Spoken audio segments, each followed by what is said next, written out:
नमस्कार, मैं हूं संजय शर्मा। आप देख रहे हैं 4PM न्यूज नेटवर्क। बहुत मेहनत की आईटी सेल ने।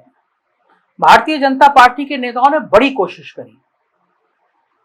2-2 रुपए ट्रोल आर्मी लगी रही राहुल गांधी को पप्पू साबित करने में। लेकिन राजनीति में कहते हैं ना, एक स्टेप चेंज होता है सब कुछ बदल जाता है। ऐसे ही कांग्रेस में हुआ।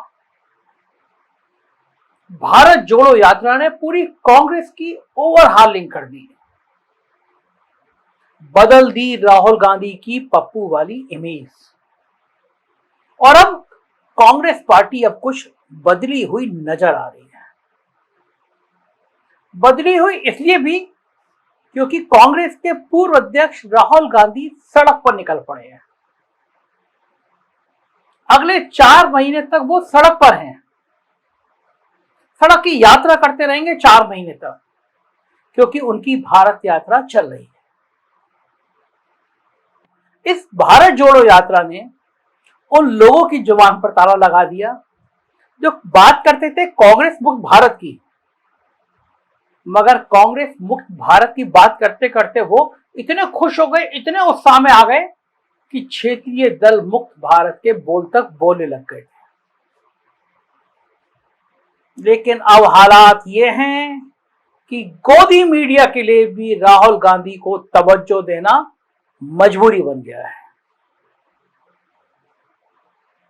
कांग्रेस को तवज्जो देना उनकी टीआरपी की एक अनिवार्य शर्त बन गया है, वरना यूपी चुनाव तक ये कौन सोच सकता था कि दिन रात मोदी मोदी करने वाला मीडिया किसी और को भाव भी देगा।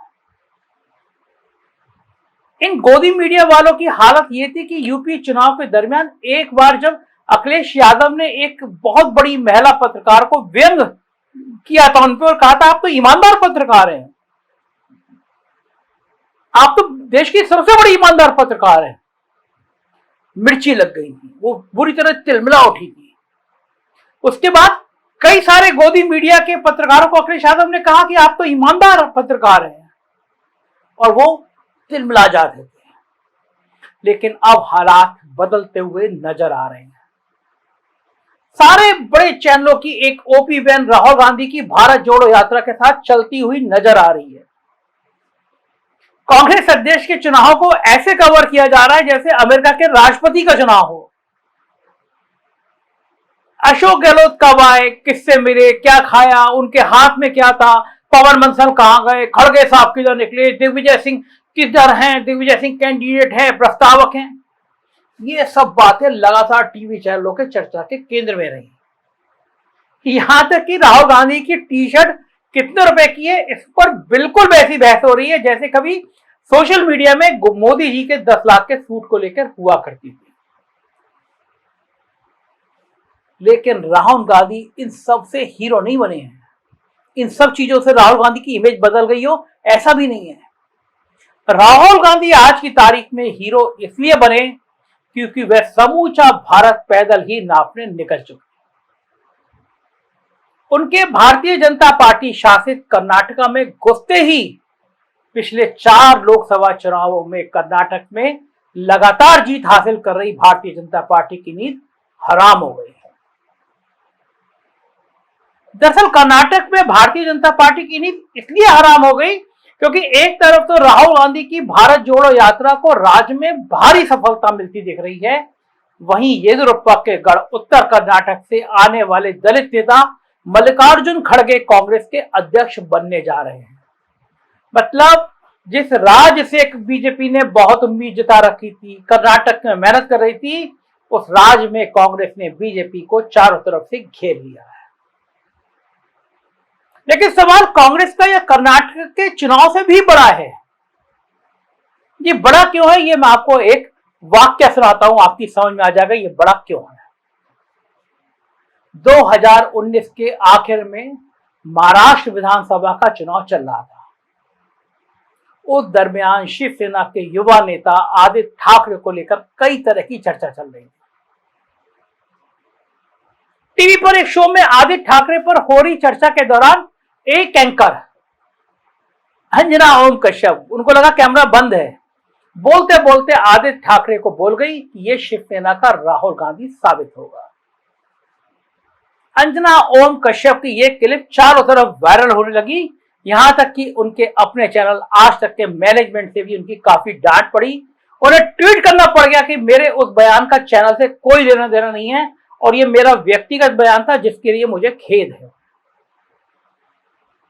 लेकिन सवाल वो नहीं है, सवाल यह है कि आदित्य ठाकरे को शिवसेना का राहुल गांधी कहने का मतलब क्या था। यही ना कि राहुल गांधी एक फेल हो चुके पॉलिटिशियन हैं। तो ये नैरेटिव राहुल गांधी के बारे में सेट किया जा रहा था। आप इससे अंदाजा लगा सकते हैं कि देश में राहुल गांधी की किस प्रकार की छवि बना दी गई थी। और जब उन्हीं राहुल गांधी का जादू सर चढ़कर बोल रहा है, आज यदि अडानी अंबानी राष्ट्रीय चिढ़ का प्रतीक, नफरत का प्रतीक बन गए हैं और अब उन्हें भी हालात बदलने की भनक लगनी शुरू हुई है, तभी वो अशोक गहलोत के मार्फत राहुल के दरवाजे पर दस्तक देने की कोशिश कर रहे हैं। शायद अडानी को वो डर सता रहा है कि यदि राहुल दिल्ली की सत्ता पर काबिज हो गए तो शायद उन्हें वही दुर्दिन देखना पड़ जाएगा जो दुर्दिन बीपी सिंह ने धीरूभाई अंबानी को दिखा दिया था। आज नौबत यह है कि राष्ट्रीय बहस का मुद्दा या शब्दावली नरेंद्र मोदी नहीं बल्कि राहुल गांधी कर रहे हैं। सबको राहुल के सेट किए हुए विकेट पर आकर खेलना पड़ रहा है, उनकी पिच पर आना पड़ रहा है। चाहे वो महंगाई का मुद्दा हो, बेरोजगारी का मुद्दा हो, किसानों का मुद्दा हो या पब्लिक सेक्टर को अडानी अंबानी के हवाले करने का मुद्दा हो, इन सब मुद्दों पर राहुल गांधी खुलकर बोल रहे हैं, बेरोस बोल रहे हैं और सड़क से बोल रहे हैं। शायद 2009 में भट्टा परसोल कांड मुझे याद है, वो भट्टा परसोल कांड हुआ था, राहुल गांधी सड़क पे उतर आए थे, हंगामा मच गया था। और शायद 2009 के बाद पहली बार राहुल गांधी इस तरह सड़क पर उतरे हैं। अन्यथा अब तक वो पार्टी फोरम, संसद या प्रेस के माध्यम से बोलते थे, जिसको तोड़ मरोड़ कर एक तरफ टीवी पर संबित पात्रा उठाते थे और सोशल मीडिया में Amit Malviya and company, IT cell उनकी लीडरशिप को ट्रोल आर्मी के जरिए उठा उठा के उनका सत्यानाश करते थे। लेकिन टी शर्ट वाले मामले में दोनों का बाजा खुद जनता ने बजा डाला। सबने मोदी के सूट की चर्चा छेड़कर बीजेपी को घर में घुसने पर मजबूर कर दिया। आधुनिक भारत में राष्ट्र व्यापी राजनीतिक पदयात्रा के लिए अब तक लोग सिर्फ चंद्रशेखर की भारत यात्रा जो उन्होंने 1983 में निकाली थी उसको याद करते रहे हैं, लेकिन अब राहुल गांधी एक नई लकीर खींचते हुए दिख रहे हैं। राहुल की यात्रा का ज्यादातर हिस्सा उन राज्यों से गुजरना है जहां आज कांग्रेस विपक्ष में है। कर्नाटक, महाराष्ट्र के विदर्भ इलाके, मध्य प्रदेश, हरियाणा, इन सब राज्यों में भाजपा और कांग्रेस में सीधी लड़ाई है और पिछले लोकसभा चुनावों में भाजपा ने 95% सीट जीतने में इस इलाके में कामयाबी हासिल की थी। लेकिन अब हालात दूसरे हैं। तब नरेंद्र मोदी की पहचान 56 इंच के सीने वाले व्यक्ति की थी और अब राहुल ने उनकी पहचान को अडानी और अंबानी के हित साधने वाले एक रक्षक के तौर पर स्थापित करने में सफलता हासिल कर ली है। लोगों को भी समझ में आने लगा है कि 26 लोकसभा सीटों वाले गुजरात को बुलेट ट्रेन दी जा रही है, जबकि 125 सीटों देने वाले यूपी और बिहार के पैसेंजर ट्रेनों के भी लाले पड़े हैं। मध्य प्रदेश और विदर्भ में ना तो रेलवे नेटवर्क मौजूद है और ना ही खेती किसानी मुनाफे का सौदा है। लेकिन इन सब इलाकों ने जिस प्रकार थोक में लगभग एक तरफा बीजेपी को वोट दिया था, वो सब अब ठगे हुए नजर आ रहे हैं। इसी माहौल के बीच राहुल गांधी ने इन्हीं सब मुद्दों के साथ जनता से सीधे जोड़ने की जो कोशिश की है, उससे माहौल बदल चुका है। अब भाजपा जाए तो कहां जाए। यूपी बिहार की मंडल वाली पॉलिटिक्स होती, उसमें नीतीश कुमार ने बीजेपी का राजनीतिक गोदाम ही लूटना का काम किया है, जाति जनगणना का इंतजाम करके मुकम्मल इंतजाम कर दिया है। वही दक्षिण और पश्चिम भारत में राहुल गांधी ने माहौल बदलना शुरू कर दिया है। अब तो हालत ये हो चुकी है कि देश के हर इलाके का अपना पीएम कैंडिडेट नजर आ रहा है और ऐसे में मोदी बनारस के सहारे 2024 की बिसात बिछाएंगे, राहुल गांधी का मुकाबला करेंगे, नीतीश, अखिलेश, जयंत, तेजस्वी की चौकड़ी का मुकाबला करेंगे या फिर शरद पवार और उद्धव ठाकरे की जोड़ी का मुकाबला करेंगे। यही यक्ष प्रश्न है। लेकिन आज का सबसे बड़ा सच यही है कि 9 अगस्त 2022 को नीतीश कुमार ने जो माहौल बदला देश का और जबरदस्त ओपनिंग स्टार्ट दिया, उस बुनियाद पर अब सबसे ज्यादा बेहतरीन बल्लेबाजी राहुल गांधी कर रहे हैं। भारत जोड़ो यात्रा पे उमड़ रही भीड़ इसका जीता जागता प्रमाण है। किसी को अंदाजा नहीं था इतनी ज्यादा भीड़ इस यात्रा में उमड़ेगी।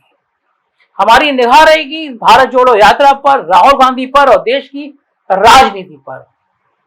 देश की राजनीति को समझना है तो गोदी मीडिया देखना बंद कर दीजिए, गोदी मीडिया के चैनल देखना बंद कर दीजिए। देखिए 4 PM, क्योंकि यही चैनल है जो सच दिखाएगा। उत्तर प्रदेश की खबरें देखनी हो तो हमारा दूसरा चैनल 4 PM यूपी, और बिहार की खबरें देखनी हो तो 4 PM बिहार को सब्सक्राइब करिएगा, साथ दीजिएगा, क्योंकि आपका साथ ही हमें सच बोलने की ताकत देता है। शुक्रिया।